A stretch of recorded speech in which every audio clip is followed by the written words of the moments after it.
Obsessive-compulsive disorder is an anxiety disorder that affects about 1% of the population. The symptoms of this disorder include recurrent and persistent thoughts, repetitive, often ritualistic behaviors, and the presence of marked anxiety surrounding these thoughts and actions. Although most people experience some obsessions and compulsions, these behaviors are considered abnormal only when they cannot be controlled and when they significantly reduce the quality of a person's life. Laura and Marna are longtime friends who have both suffered from obsessive-compulsive disorder since adolescence. Although both women live relatively normal lives, their disorder interferes in significant ways. For example, simple actions such as filing an important paper can set off a spiral of compulsive behaviors. These behaviors can become highly ritualized and can occupy an entire day. When I was in school, I would walk down the halls and I would be looking at other people and I thought, they don't have this in their brain. They're not, I mean, it was just, they weren't obsessing. I was acutely aware.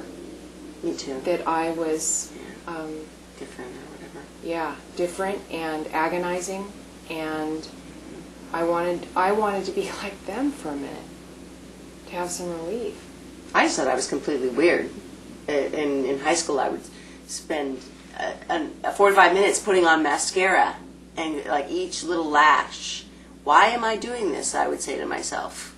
This is weird. None of my other friends take this long to put on mascara. I have two major OCD things. And the major one would be like checking either paperwork, clothing tags, or zippers.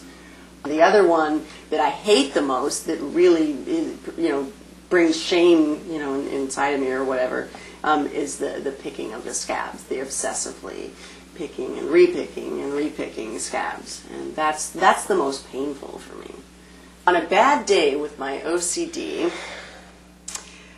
I wouldn't be able to figure out what to wear. Would be running around, and then I'd be sweating a lot because I'd be getting nervous because I'm running late. And then I wouldn't be able to find the particular paperwork that I needed to take to an important meeting that day. Because what I'll do is I'll put it away, and then the urge, and you can feel it. It's almost like a surge that you have to. We've actually never talked about this particular aspect, but it's like a surge, and I got to check, I got to see, is that other insurance paper behind there, and what's behind that, and what's behind that, and what's in the other little, how dividers in a portable file kind of thing. And so I just end up checking all of it.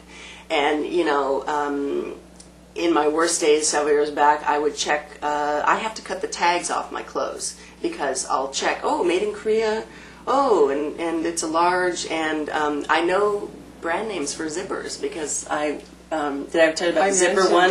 Yeah. That you know all the tags. Yalon, Y-A-L-O-N, the Yalon company. So things like that. Okay, but what I would do is, I'd have to feel, see, right now I'm wanting to feel the ledge. I'd have to feel it and go, okay, there's a ledge. Okay, where's the ledge? There's a ledge. Okay. And this is all in my mind kind of thing. And the one that's in my pillow, I would lift it up and down and up and down and up and down.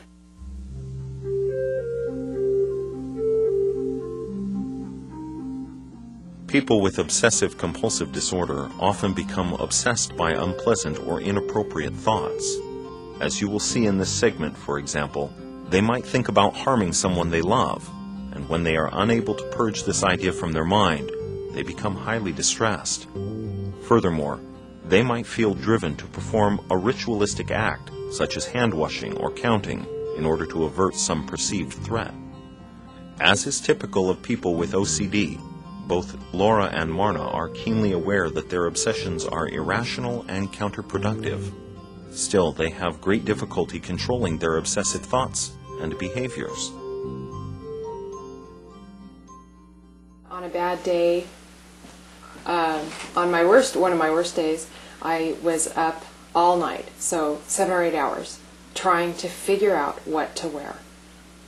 And I was aware that this was happening, and it was frustrating. It was sad, and I didn't know how I was going to get out of that. But I had to figure it out. So, but that's 7 or 8 hours, and then I was exhausted, and then I had to go to school.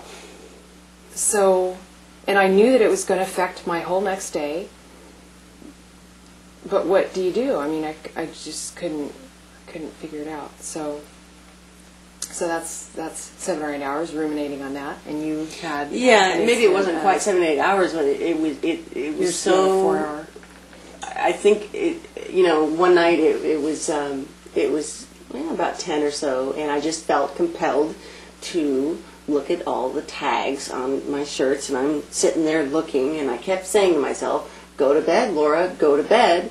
And instead I just would check the tags, and I finally, maybe about like 2:30 or so like 4.5, 5 hours later, I just was like, oh, must go to bed, and finally made it. But I was so mad at myself, and it's embarrassing, and I think, normal people don't do this, I try not to go grocery shopping anymore.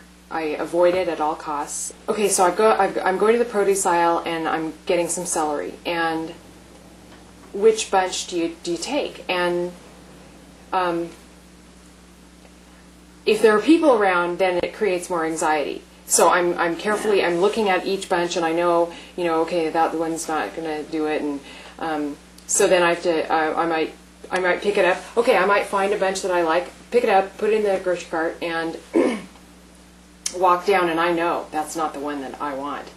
So I'll just kind of strategically, okay, as soon as that customer goes down to the next aisle, I'll go back and get that other bunch that I thought, yeah, that's the better bunch.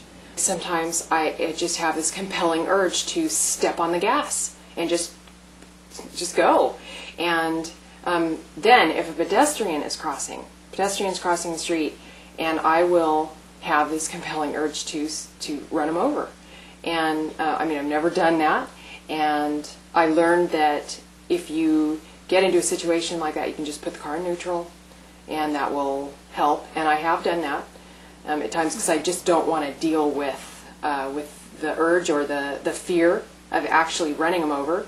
I've been walking down the street with a friend and felt the urge to just push him into traffic, and so I thought, let's just go over on the other block, walk down the other street. So, and I don't think that I would ever do it, but I have the thought nevertheless, and it's disturbing. During the 1990s, researchers made great strides in developing treatments for people with OCD. Today, a combination of behavior therapy and medications can reduce obsessive-compulsive symptoms in nearly 60% of those who suffer from this condition.